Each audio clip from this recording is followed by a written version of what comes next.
விவேகானந்தர் அமெரிக்காவில் உலக ஆன்மீக மாநாடு நடக்குது. அந்த ஆன்மீக மாநாட்டுக்கு போயிருக்கிறாரு. இந்தியாவிலேருந்து வந்துக்கிறாருன்னா நயா பைசாக்கு மதிக்கல எவனும். எல்லாரும் பேசிட்டு கடைசியிலே இவருக்கு ஒரு 5 நிமிஷம் டைம் கொடுக்குறாங்க. எல்லா ஜனமும் இவர் பேச போறாருன்னு இந்த மாதிரி ஆள்லேருந்து எழுந்து வெளியே போயிடுது. இவர் பேச ஆரம்பிச்சோன்னே வெளியே போன ஜனமெல்லாம் வந்து உள்ள உட்காந்துருச்சு. ஏன்னா உலகத்தில் ஒரு ஆன்மீகவாதி சிஸ்டர் பிரதர்ஸ் பேசின ஒரே ஒரு ஆன்மீக ஞானி விவேகானந்தர் மட்டும்தான். தாய்மார்களே, பெரியவர்களே, சகோதரர்களேன்னு பேசுவாங்க. ஆனால் சிஸ்டர் பிரதர்ஸ்னு எல்லாமே அதில் அடங்கி போச்சு. அந்த வார்த்தையை அவர் பேசின உடனே வெளியே போன ஜனம் அத்தனை பேரும் உள்ள வந்து உட்காந்துட்டான். ஆனால் அங்கே பேசி முடிஞ்ச உடனே அவர் திருப்பி ஊருக்கு வரவே முடியல. ஒவ்வொரு நாடாக பிடிச்சின்னு போயிட்டான். அவரே அமெரிக்காவில் ஒரு பெரிய பணக்காரி, கோடீஸ்வரி. எவ்வளோ பணங்குன்னு அந்த பொம்பளைக்கே தெரியாது. ஆனால் கல்யாணம் ஆகலை இன்னும். அந்த பொம்பளை வந்து விவேகானந்தரை கேட்குது, ஐயா இவ்வளோ அழகாக இருக்கிறீங்க, இவ்வளோ அறிவுபூர்வமாக பேசுகிறீங்க, நீங்கள நான் கல்யாணம் பண்ணால் நம்ம 2 பேருக்கு பிறக்கிற குழந்தை எவ்வளோ பெரிய அறிவாளியாக இருக்கும். அப்போ நம்ம 2 பேர் கல்யாணம் பண்ணிக்கலாம். என்கிட்ட எல்லா வசதிகளும் இருக்குது, உங்ககிட்ட அறிவு நிறைஞ்சிருக்குது அப்படின்னும் போது அதுக்கு அவர் சொல்கிறாரு, நம்மளை முன்ன மாதிரி அந்த மாதிரி என்ன பண்ண, நீ ஒண்டி தாங்கிறியா, இன்னும் 2 பேர் 3 பேர் இன்னும் இன்னும். ஏன்னா நம்ம ஆசை அப்படி இல்லை, அதான் நம்ம பண்ணுவோம். ஆனால் அவர் சொன்னார், நம்ம 2 பேர் கல்யாணம் பண்ணி ஒரு குழந்தை பிறக்கிறத விட என்ன உன் குழந்தையா ஏற்றுக்கம்மா அப்படின்ட்டார். எவ்வளோ பெரிய மகான். காரணம் என்ன? மகான்ன்றவனுக்கு மனசு இல்லை. மனுஷனுக்கு மனசுக்குது, அறிவு இல்லை, சிற்றறிவு வேலை செய்யுது. அதனால ஆசையில் மிதக்கிறான், துன்பத்தில் அனுபவிக்கிறான். இதை உணர்றதே கிடையாது. நமச்சிவாயம். நான் என்ன மண்ணு, மானா தண்ணி, வானா காத்து, சீனா நெருப்பு, யானா ஆகாயம். அப்போ இங்க நமச்சிவாயன்றது கடவுளே இல்லை. இது பார்க்கணும் இல்லையா? எல்லாரும் என்ன சொல்றோம், நமச்சிவாயம்னா கடவுள். நமச்சிவாயம் என்ன கடவுள் இல்லை. நான் மண்ணு பூமி, மானா தண்ணி, சீனா நெருப்பு, வானா காத்து, யானா ஆகாயம். இங்க எங்க கடவுள் இருக்குது? சொல் மட்டுமே இல்லையா? அதனால இதுல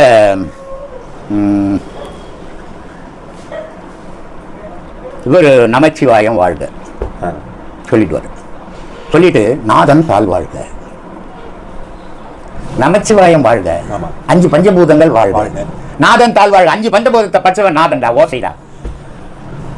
அது இல்ல, 5 இதுல அது இல்ல, அது இல்ல, அது தனியா இருந்து இந்த 5 பச்சைக்குது. அதுல இருந்து ஏங்க உருவானதான் இந்த 5. அந்த 5ல உருவானதான் நீங்கள நான். 6 அறிவு, 6 அறிவு, 6 அறிவு இல்லை, 3 அறிவில் தான் பிறக்கிறான், வளர்ந்தான், வாழறான், சாவறான். 6 அறிவு மகானுக்கு மட்டும்தான், உனக்கு இல்லடா. உடலை விட்டு போக தெரிஞ்சவனுக்கு தான் 6 அறிவு உண்டு. உடலோடு இந்த சாகரவனுக்கு உனக்கு ஏதுற 6 அறிவு? 3 அறிவு தானேடா. தாயினுடைய கர்ப்பத்திலிருந்து நெட்டி நிகண்டி உன்னுடைய பலத்தில் வந்து உலகத்தில் ஊர்ந்த நீ. அப்போ சக்தியாக பிறந்த, ஜீவனா வளர்ந்த, எந்த உந்துன்னு தெரியாது, எல்லாமே ஒன்று தான் வாழற.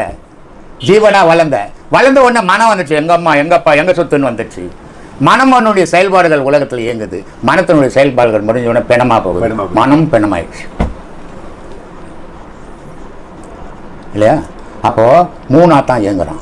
ஆனால் அவன் என்ன பண்ணிட்டான் மகானு, ஐயோ இப்படி வாழ்றது ஏன் வேலை இல்லை, நான் வந்து கடவுளை பார்க்கணும், கடவுளை பார்க்கணும்னா நான் இந்த வடிவில் வாழக்கூடாது, மனத்தோடு வாழக்கூடாது, மனத்துக்கு போய் ஆன்மாவோட சேர்க்கணும். ஏன்னா ஆன்மாவனுடைய குழந்தை தான் மனம், ஆண்டவனுடைய குழந்தை தான் ஆன்மா, லிங்க். அப்போ இந்த மனத்தை போய் சேர்க்கணும்னா என்ன பண்ணணும் அப்படின்னா, பின்புறமாக போயிடணும். முதல்ல மூலாதாரம் போகணும், ஆக்கு போகணும். ஆன்றது உலகத்தில் உயிரெழுத்து பேர் இல்லையா?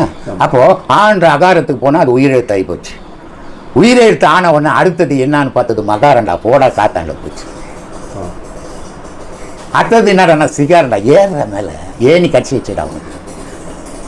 அடுத்தது என்னன்னா வகாரம் இருந்துச்சு, அடுத்தது என்னன்னா யகாரம் இருந்துச்சு. அப்போ அகாரம், உகாரம், சிகாரம், மகாரம், இது எல்லாமே மனிதனுக்குள்ள வாழக்கூடிய பொருள். சிகாரம் போனீங்கன்னா ஆண்டவனோட வாழலாம். அப்போ இங்க எட்டணும் சிகாரத்துக்குன்னா நீ முன்பக்கம் வாழாத பின்பக்கம் போயிடணும். அப்படி பின்பக்கம் போகும்போது இந்த உலகத்துல உன்னை ஏசும். ஏன்னா உலக வாழ்வுல அவன் எப்படி எப்படியோ வாழணும்னு விரும்புறானே, அப்படி நீ இல்லையே, தனியா போயிடுற. அப்போ உன் தாய் தப்புனே உன்னை வெறுப்பான், உன் அண்ணன் தம்பியை உன்னை வெறுப்பான், உன் மனைவி மக்களே வெறுப்பான். ஆனால் ஆண்டவன் ஆசைப்படுவான். இவன் எல்லாம் விருப்பான்.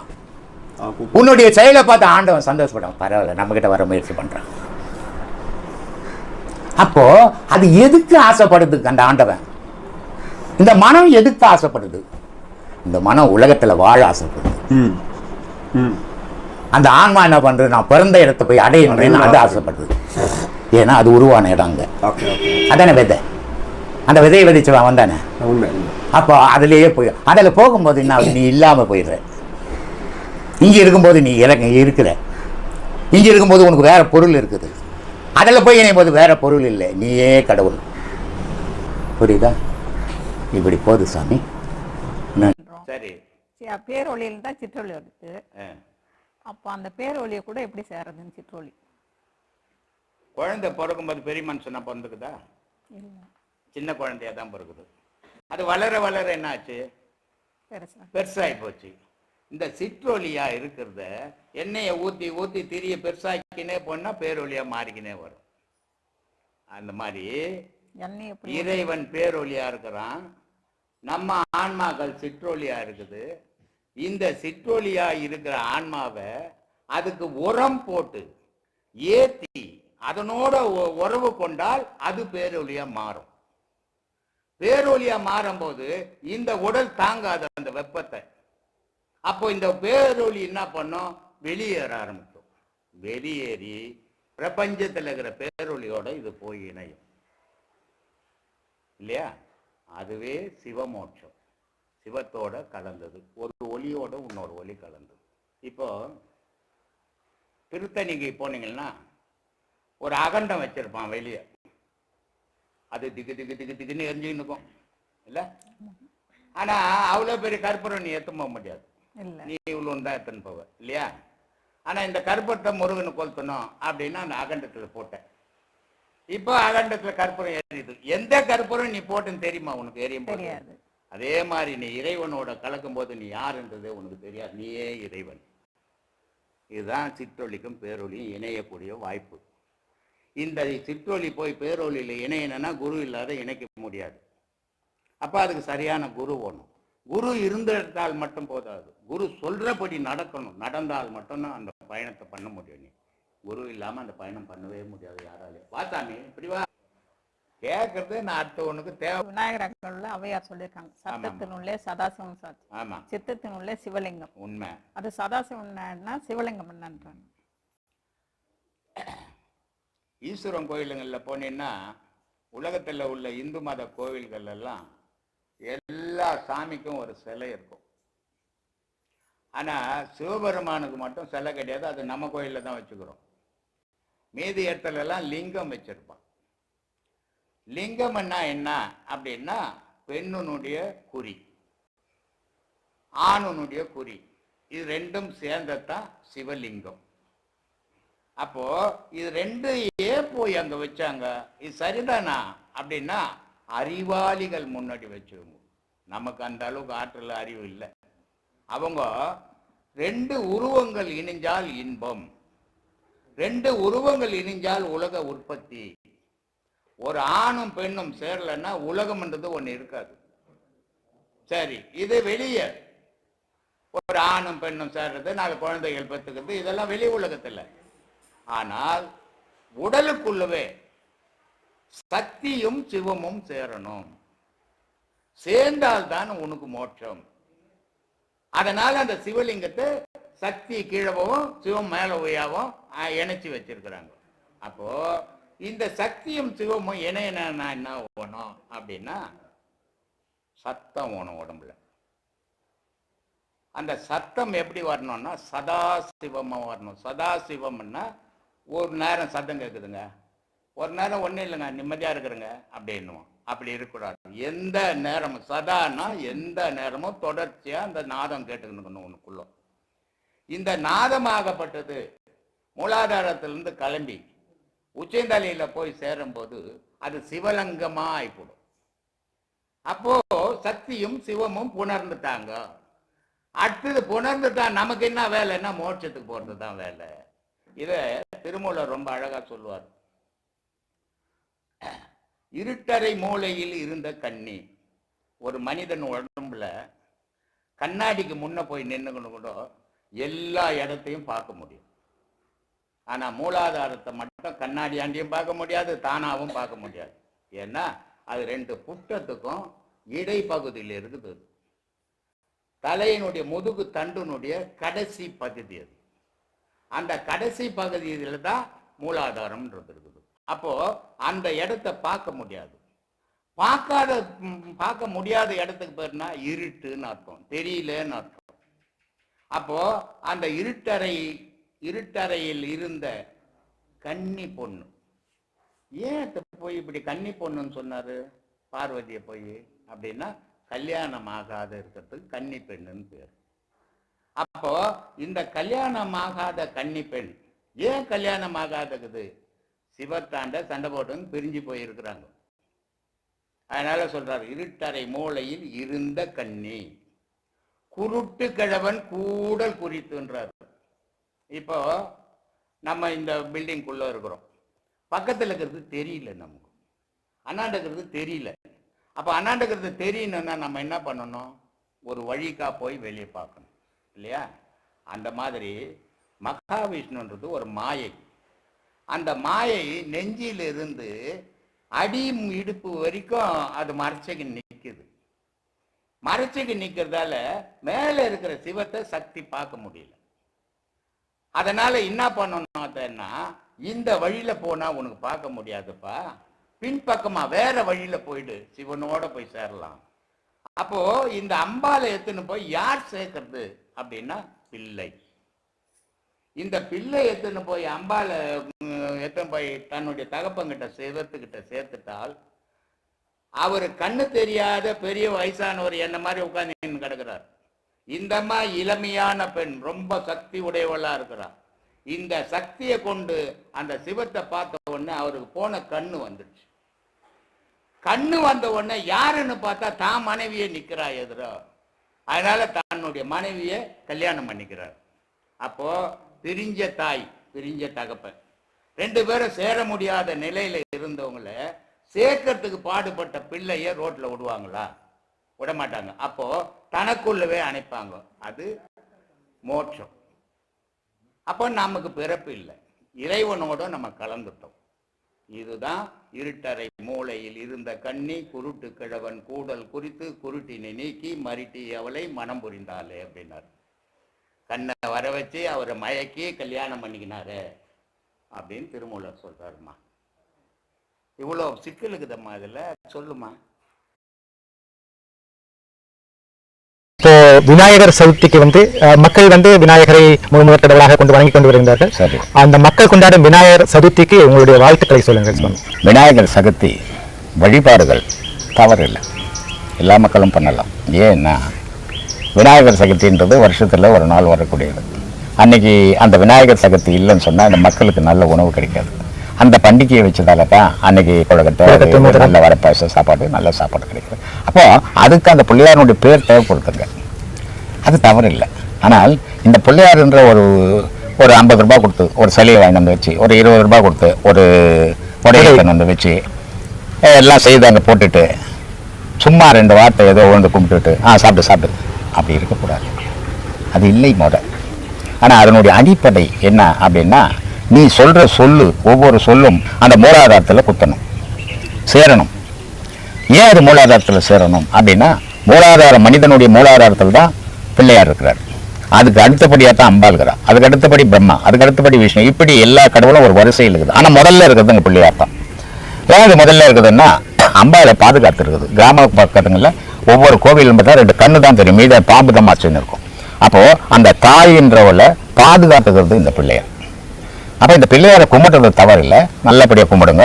ஆனால் இதை கும்பிட்டுட்டு எடுத்து போய் அந்த உருவத்தை விழுந்து அந்த தெய்வம் சொல்லி வழிபட்டுட்டு அது இடத்துல காவாயில் கண்ட தண்ணியில் போடாதீங்க. அதை விட ஒரு இடத்துல வச்சுடுங்க. தண்ணியில் போடணும்னு அவசியமே கிடையாது. எங்கன்னா ஒரு ஓரம் வச்சுட்டா அது காஞ்சி பண்ண போயிட்டோம். அந்த மாதிரி செய்யுங்க, கண்ட தண்ணியில் போடாதீங்க. இப்போ பெரிய பெரிய கிரைனில் இருக்கிற கடலில் போடுற ஒரு பிள்ளையார, சின்ன பிள்ளையார எடுத்துக்கணும், 50 பிள்ளையார எடுத்து நீங்கள் கடலுக்கு போக முடியாது. அதனால அந்த பாழாப்பான கெட்ட தண்ணியில் போடாமல், ஏன்னா அதை நல்ல பொருள்னு நீங்கள் வழிபட்டீங்க, அதை நல்ல இடத்துலயே வச்சுட்டீங்கன்னா அது தானாகவே காஞ்சி மண்ணாய் போடும்.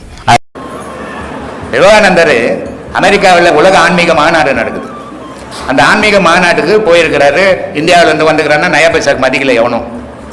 எல்லாரும் பேசிட்டு கடைசியிலே இவருக்கு ஒரு 5 நிமிஷம் டைம் கொடுக்குறாங்க. எல்லா ஜனமும் இவர் பேச போறாருன்னு இந்த மாதிரி ஆள்ல இருந்து எழுந்து வெளியே போயிடுது. இவர் பேச ஆரம்பிச்சோன்னே வெளியே போன ஜனமெல்லாம் வந்து உள்ள உட்காந்துருச்சு. ஏன்னா உலகத்தில் ஒரு ஆன்மீகவாதி சிஸ்டர் பிரதர்ஸ் பேசின ஒரே ஒரு ஆன்மீக ஞானி விவேகானந்தர் மட்டும்தான். தாய்மார்களே, பெரியோர்களே, சகோதரர்களேன்னு பேசுவாங்க. ஆனால் சிஸ்டர் பிரதர்ஸ்னு எல்லாமே அதில் அடங்கி போச்சு. அந்த வார்த்தையை அவர் பேசின உடனே வெளியே போன ஜனம் அத்தனை பேரும் உள்ள வந்து உட்காந்துட்டான். ஆனால் அங்கே பேசி முடிஞ்ச உடனே அவர் திருப்பி ஊருக்கு வரவே முடியல. ஒவ்வொரு நாடாக பிடிச்சுன்னு போயிட்டான். அவரே அமெரிக்காவில் ஒரு பெரிய பணக்காரி, கோடீஸ்வரி. எவ்வளோ பணங்குன்னு அந்த பொம்பளைக்கே தெரியாது. ஆனால் கல்யாணம் ஆகலை இன்னும். அந்த பொம்பளை வந்து விவேகானந்தரை கேட்குது, ஐயா இவ்வளோ அழகாக இருக்கிறீங்க, இவ்வளோ அறிவுபூர்வமாக பேசுகிறீங்க, நீங்களும் நான் கல்யாணம் பண்ணால் நம்ம 2 பேருக்கு பிறக்கிற குழந்தை எவ்வளோ பெரிய அறிவாளியாக இருக்கும். அப்போ நம்ம 2 பேர் கல்யாணம் பண்ணிக்கலாம். என்கிட்ட எல்லா வசதிகளும் இருக்குது, உங்ககிட்ட அறிவு நிறைஞ்சிருக்குது அப்படின்னு போது அதுக்கு அவர் சொல்கிறாரு, நம்மளை முன்ன மாதிரி அந்த மாதிரி என்ன பண்ண, உன்னை நீ ஒண்டி தாங்கிறியா, இன்னும் 2 பேர் 3 பேர் இன்னும் வந்துடணும். ஏன்னா நம்ம ஆசை அப்படி இல்லை, அதான் நம்ம பண்ணுவோம். ஆனால் அவர் சொன்னார், நம்ம 2 பேரும் கல்யாணம் பண்ணி ஒரு குழந்தை பிறக்கிறத விட என்ன உன் குழந்தையா ஏற்றுக்கம்மா அப்படின்ட்டார். எவ்வளோ பெரிய மகான் பாரு. காரணம் என்ன? மகான்ன்றவனுக்கு மனசு இல்லை. மனுஷனுக்கு மனசுக்குது, அறிவு இல்லை, சிற்றறிவு வேலை செய்யுது. அதனால ஆசையில மிதக்கிறான், துன்பத்தில் அனுபவிக்கிறான். இதை உணர்றதே கிடையாது. ஒரு விவேகானந்தர் வந்தார். அவர் வந்து பிஏ பட்டதாரி. இப்பத்தி பிஏ இல்லை, அப்பத்தி பிஏ. இப்போதைக்கு அவர் படிப்புக்கு ஈக்குவலாக இங்கே படிப்பு இருக்குதா இல்லையா தெரியாது எனக்கு, ஏன்னா நான் படிக்காதுவேன். ஆனால் அவர் படிப்புக்கு எந்த வேலை வேணாலும் கொடுத்துருப்பாங்க அந்த காலத்தில். அவங்க அப்பா வந்து விஸ்வநாதன் பேர், இவருடைய அப்பா வள்ளல விவேகானந்தனுடைய அப்பா. கல்கத்தா கோர்ட்டில் அவர் பெரிய ஒரு வக்கீல். அப்போ அவருக்கு எவ்வளோ வாய்ஸ் இருக்கும் அவருக்கு. அவர் ஒரு பிள்ளைக்கு வேலை கிடைக்காதா? ஆனால் அவர் வேலைக்கு போல தெய்வீகத்தில் வந்தார். ஏன் தெய்வீகத்துக்கு வந்ததால் அவருக்கு என்ன நன்மை? ஒரு நன்மை இல்லை. அவரே அந்த தெய்வீகத்தில் அவர் அழிச்சுக்கினார். ஆனால் உலகம் முழுக்க போய் இந்த மதத்தினுடைய தத்துவங்களை சொன்னார். ஒரு வெள்ளைக்காரன் கேட்குறான், இங்கிலாண்டில் எங்கள் நாட்டு பெண்கள் எல்லாம் எந்த ஆம்பளையை பார்த்தாலும் உடனே கை கொடுத்து நன்றி சொல்லுவாங்க. ஆனால் உங்கள் நாட்டு பெண்கள் வந்து ஆண்களை பார்த்தாவே தூரம் நிற்கிறாங்க, அது சரியா தப்பா அப்படின்னு ஒரு வெள்ளைக்காரன் கேட்குறான் விவேகானந்தர் கிட்ட. விவேகானந்தர் சொல்கிறாரு, இந்த நாட்டு மகாராணி கிட்ட, எலிசபெத் மகாராணி இருக்கிறாங்கல்ல, அவங்கக்கிட்ட எத்தனை வாட்டி கை கொடுத்தீங்க அப்படின்னு கேட்குறாரு. ஐயோ அவங்க மகாராணி, அவங்களாண்ட கை கொடுக்க முடியாது, எங்கள் நாட்டில் ஒவ்வொரு பெண்களும் மகாராணின்றார். உங்கள் நாட்டில் ஒரு மகாராணி, இந்திய நாட்டில் ஒரு பெண்ணும் மகாராணி, அதனால் யாருக்கிட்டும் கை கொடுக்க முடியாது அப்படின்ட்டு. அவ்வளோ பெரிய ஆன்மீக சிங்கம் உலகம் ஃபுல்லாக சுற்றி வாழ்ந்து ஒரு 100 வருஷம் வாழ்ந்திருக்கலாம் அவர், இல்லையா? ஆனால் வாழலை. ஏன்? அவருக்கு கொடுத்து அமைச்ச பணியை அவர் செப்பனே செய்துட்டாருங்க. 39 வயசுல அவர் மரணம் அடைஞ்சார். அந்த கடவுளுடைய வழிபாடு, நீ கோவிலுக்கு போனாலும் இல்லை எங்கே போய் கடவுள் வழிபாடு பண்ணாலும் கண்ணு 2 தூக்கி இந்த 2 கட்ட விரலையும் அந்த இடத்துல வச்சு வழிபடணும். இதுதான் கடவுள் வழிபாடு. பிள்ளையார்கிட்ட போய் தாப்பளம் போட்டு, நிறைய தப்பு பண்ணிட்டேன், நீ கொடுக்குற தண்ணி நான் தாப்பளம் போட்டு போயிடுறேன்னு போட்டுடுறது. இது கடவுள் வழிபாடு. கடவுள் வழிபாடுன்றது 2 அகக்கண்ணும் புறக்கண்ணை பார்க்கணும். புறக்கண்ணு 2 அகக்கண்ணை பார்க்கணும். இதை தான் அவை வந்து அகவலில் ரொம்ப அழகாக சொல்லுவாங்க. ஒரு மந்திரத்தால் 9 வாசலை மூடி ஒரு வாசல் துறக்க எனக்கு வழி சொல்லுவேன். அப்போ அந்த ஒரு வாசல், நான் 9 வாசலும் புறவாசல், இகவாசல், பூமிக்கு சம்மந்தப்பட்டது. ஆனால் இது பரவாசல், இறைவனுடைய வாசல். இது துறக்கிறது எவனுக்கு திறந்ததோ அவன் மட்டும்தான் கடவுளை காட்சியாக காண முடியும், கடவுள் எப்படி இருக்கிறாருன்னு தெரிஞ்சுக்க முடியும். இது துறக்காதவன் அத்தனை பேரும் கடவுளை பற்றி தெரிஞ்சுக்க முடியாதுமா. படித்து பேசினுக்கலாம், கேட்டு, இப்போ நம்ம பேசுகிறோம், இதை கேட்டுட்டு இன்னொரு இடத்துல நம்ம பேசலாம், இல்லை புக்கில் பார்த்துட்டு பேசினுக்கலாம், இல்லை ஏதாவது கேட்டு பேசலாம், படித்து பேசலாம். ஆனால் அனுபவித்து பேச முடியாது. அனுபவித்து பேசணும்னா அவன் வந்து எல்லாத்துலேருந்து விலகி இருப்பான். அப்போ இந்த கண்ணு திறந்தவன் மட்டும்தான் கடவுளை பார்க்க முடியும். கடவுளை பார்க்கக்கூடிய சக்தி இந்த கண்ணுக்கு மட்டும்தான் இருக்குது, இந்த கண்ணுக்கு கிடையாது.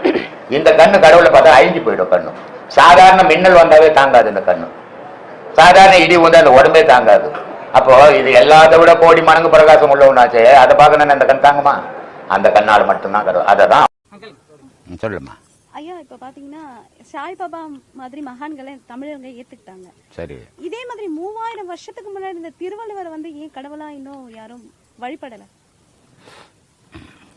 சாய்பாபா சித்தாடல் பண்ணார் உலக மக்களுக்கு.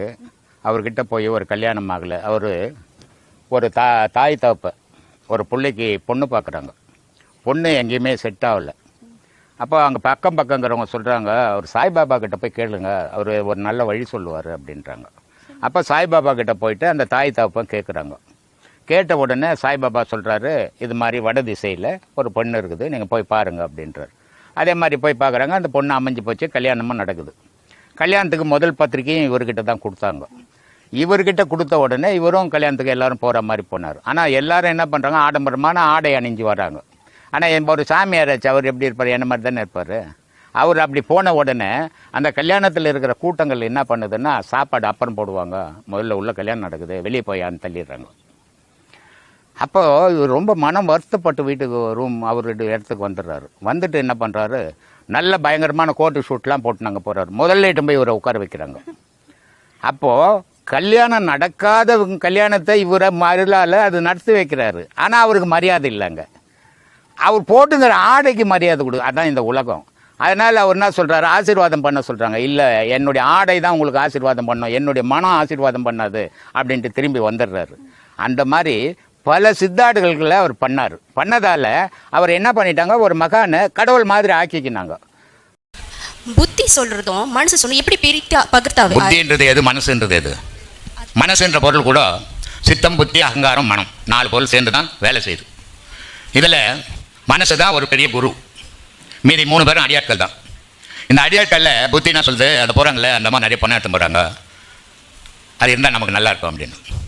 சித்தம் சொல்லுது, இதெல்லாம் வேணாம், அடுத்தவங்க பணத்துக்கு ஆசைப்படாத, ஆபத்து வரும் அப்படின்னு சித்தம் சொல்லுது. அகங்காரம் சொல்லுது, நீ எடுத்துன்னு வரியா இல்லை நம்ம எடுத்துன்னு வந்துட்டா அப்படின்னு அகங்காரம் போய் பிடின்னு வந்துடும். அப்போது புத்தி சொல்லுது, அறிவு ஐடியா சொல்லுது. சித்தம் சொல்லுது, நல்ல அறிவை சொல்லுது, வேணா இதெல்லாம் ரொம்ப வரும்ட்டு. அகங்காரம் என்ன பண்ணுது, நான் செய்கிறேன்னு போய் செய்யுது. ஆசை செய்து போட்டு உதயம் போட்டு தப்பிச்சுக்கணும் ஓடியாது. அதே நேரத்தில் அகங்காரம் என்ன பண்ணுது, இன்னொருத்தருக்கு நல்லதை செய்யலாம் அப்படின்னு புத்தி சொல்லுது, நமக்கு எதுக்கு அந்த வம்பு அப்படின்ட்டு. இல்லை அதை செய்து ஆகணும், நல்லதையும் செய்யும். அப்போ அகங்காரத்தினுடைய நிலை இருநிலை, நன்மையும் செய்யும் தீமையும் செய்யும். தீமை செய்யும் போது தீமைக்கு ஏற்ற பலனை அதை அனுபவிக்கும். அகங்காரம் செய்யும்போது, நல்லது செய்யும்போது அதுக்கேற்ற பலனையும் அனுபவிக்கும். ஆனால் இதில் எதுவும் மனம் சம்மந்தப்படலை. இது 3 சேர்ந்து தான் செய்யுது. ஆனால் இந்த 3னுடைய செயல்பாட்டினுடைய அடிப்படை மனம் இருக்கிறதால் தான் இருக்குது. அதனால தான் ஆன்மீகத்தில் என்ன சொல்கிறேன், அகங்காரத்தை அழிச்சிடணும். அகங்காரம் ஆயிடுச்சுன்னா புத்திக்கும் சித்தத்துக்கும் வேலை இல்லைங்க. அப்போ மனம் இங்கே இருக்காது. ஏன்னா அடியாட்கள் மாதிரி 3 பேரும் மனம் எந்த வேலைக்கும் போகிறதில்லை. இது சொல்லுது, அவங்க 3 பேர் செய்கிறாங்க.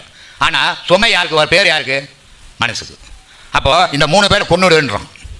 இந்த 3 பேர் சித்தம், புத்தி, அகங்காரம். இந்த 3 பேரை கொண்டுட்டீங்கன்னா மனத்துக்கு அங்கே வேலை இல்லை. ஏன்னா அவ்வளோ தவறுகளை செய்துட்டு இருக்குது. அது அடிப்பட்ட சாகுன்னு அதுக்கு தெரியும். அப்போ அது என்ன பண்ண, ஊரை விட்டு கிளம்பிட்டோம். அது எங்கேருந்து பிறந்ததோ அங்கே போய் சேர்ந்துடும். அது இங்கே செயல் இருக்காது. ஆன்மாவிலேருந்து பிறந்தது மனம், ஆன்மாவோட போய் சேரும்போது இங்கே செயல் இல்லை. அப்போ குழப்பம் இல்லை. இப்போ இதை செய்யணும்னாக்கா நீ தொழில் செய்ய முடியாது. இதை செய்யணும்னா நீ குடும்பம் நடத்த முடியாது. இதை செய்யணும்னா உன் பிள்ளைங்களை படிக்க வைக்க முடியாது. அப்போ இந்த குழப்பங்கள்லாம் இருந்தால் தான் இந்த செயலெல்லாம் ஒன்றா செய்ய முடியும். அதனால் குழப்பத்தில் வாழணும் அஞ்ஞானி, குழப்பத்தை விட்டு நீங்கள் வாழணும் விஞ்ஞானி.